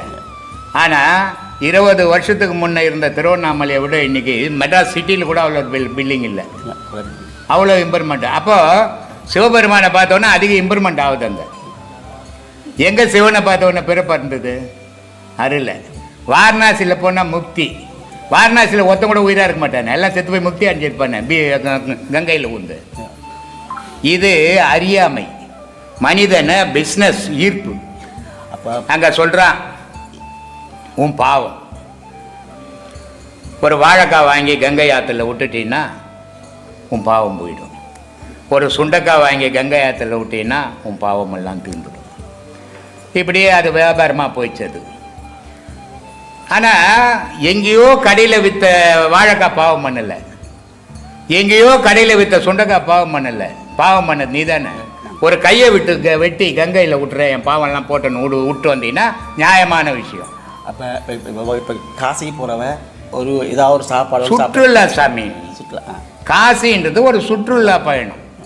இல்லை அங்கே போன மாதம் கூட ஒரு சாமியார் வந்தார் இங்கே சேலத்துலேருந்து. சாமி உங்கள்கிட்ட ஆசீர்வாதம் வாங்கின்னு நான் காசிக்கு போகிறேன் அப்படின்னாரு. அவர் எல்லாம் பேசி எல்லாம் முடிச்சார், கடவுளெல்லாம் பார்த்தேன், நான் ரொம்ப சந்தோஷம். நான் கடைசியாக சொன்னேன், சிவவைக்கர் சொல்கிறாருப்பா, கடவுள் வந்து மனிதனுக்குள்ளே இருக்கிறான், ஆனால் இவன் கடவுளை தேடி காடு மோடெல்லாம் சுற்றுறான் அப்படின்னு சொல்கிறாருன்னு அந்த பாடலில் சொன்னேன். பட்டினத்தார் சொல்கிறாரு, காசி வரைக்கும் நடந்தேன், கால் தான் நோவெடுத்தது, வாசி ஏற மறந்தேன், வாசியோட வாழ்ந்துருந்தா நான் கடவுளோட வாழ்ந்திருப்பேன், கடவுளை தேடி காசி வரைக்கும் போய் கால் வலி தாண்டா வந்ததுன்றார். அதனால் அப்படிலாம் சொல்கிறாங்க. காசியில் போன நீ வரன்னு கடவுளாக உட்காந்துங்கிறாருங்க. கடவுள் இல்லாத இடத்துல உயிரினம் இல்லை, ஆனால் கடவுள் உனக்கு தெரியாத தேடினுங்கிற. இதுக்கு ஒரு உதாரணம் சொல்கிறேன். இப்போ வெளிச்சம் வெயில் காயுது இல்லை, வெயில் தானே காயுது இப்போ. ஆனால் நிலவுகள் சுக்கை தெரியுதா, நட்சத்திரம் தெரியுதா? சரி, நட்சத்திரம் தெரியல, அப்போ நட்சத்திரம் இல்லைன்னு சொல்லலாமா? நைட்டாக வந்துருங்க, இரவில் வந்துடும். இரவில் வர்றதில்லை, அது இருந்துக்கினே தாங்குது. அது இரவில் வரல, வீட்டுக்கு போகல, அது இப்போவும் இருந்துக்குன்னு தான் இருக்குது. ஆனால் உன்னால் அதை கண்டுபிடிக்க முடியல, காண முடியல. உன்னால் காண முடியல, கண்டுபிடிக்க முடியல, அது இல்லைன்னு சொல்ல முடியாது. ஏன்னா நட்சத்திரங்கள்னா கோள்கள் அடி வாங்கிட்டோம். அப்போ நட்சத்திரம் இருந்துக்குனுக்குது, உனக்கு தெரியல. இப்போவும் நட்சத்திரம் இருக்குது, ஆனால் நம்மளால் அறிய முடியல, அறியக்கூடிய சக்தி நமக்கு இல்லை. அதே மாதிரி கடவுள் நம்ம பக்கத்திலே இருக்கிறாரு, கடவுளை அறியக்கூடிய சக்தி இல்லை. ஆனால் கடவுளை தேடி காடு மோடெல்லாம் தெரிஞ்சுக்கிறோம். காரணம்னா உண்மை தெரியல, நிஜம் தெரிஞ்சு பயணம் பண்ணலை, மத வழிபாட்டில் பயணம் பண்ணிட்டோம். மத வழிபாட்டில் கடவுளை அறிய முடியாது, அது எந்த மதமாக ஒன்றா இருக்கட்டும். மனித வழிபாட்டில் தான் கடவுளை அடைய முடியும். மனித வழிபாடு செய்ய உன்னால் முடியல, அதனால் மத வழிபாட்டுக்கு போயிடுறாங்க. அதனால் மத வழிபாட்டுக்கு போனால ஏதோ ஒரு கூட்டம் சேர்ந்துக்குதே தவிர அங்கே கடவுள் வழிபாடு பண்ண முடியாது. ஏன்னா எந்த புத்தகத்திலையும் கடவுள் இல்லை. குரானில் கடவுளுக்குதா, பைபிளில் கடவுளுக்குதா, சிவபுராணத்தில் கடவுளுக்குதா, எல்லாத்துலேயும் கடவுளை பற்றி எழுதிக்குது. ஆனால் கடவுள் எதுலையும் இல்லை. கடவுள் உனக்குள்ள இருக்கிறார், அதை தேடு.